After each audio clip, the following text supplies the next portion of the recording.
increase in fuel prices to an all-time high, terming the hike as a heavy burden on the shoulders of an already overburdened and overtaxed Kenyan. Now, the movement has now called on President William Ruto's administration to heed to the cries of Kenyans by lowering the cost of living, reducing taxes, as well as pushing for an increase in the income of Kenyan workers. Of course, this is to cushion them against the harsh economic times. This as COTU accused the Salaries and Remuneration Commission, SRC, of turning a deaf ear to low income and middle income, as well as going against the wishes of a majority of Kenyan workers.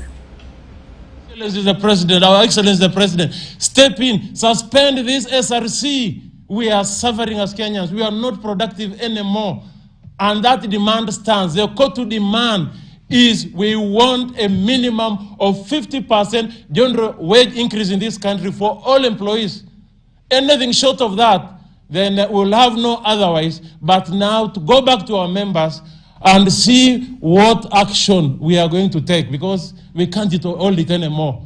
You need to know that this is the position of the Kenyan workers. We have reached a dead end. And if you're not going to do this, Excellency the President, then your government should be prepared to face the consequences. If the government finds that the only way to get money is to get it from the Kenyan workers, we are demanding that the government must give a corresponding increase of salaries Kenyan workers by at least 50%.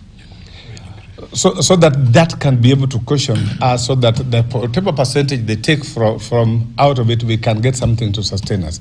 If this is not done, then as Kenyan workers, we must get other ways to see how to, to fight for Kenyan workers, including taking some industrial action. SRC has come to say, we don't care, we don't need unions in this country, particularly in public sector. They are the employer, they are the union, they are the government, and they are everything. The Judicial Service Commission has said as much, that their operations are in conflict with the Constitution of the Republic.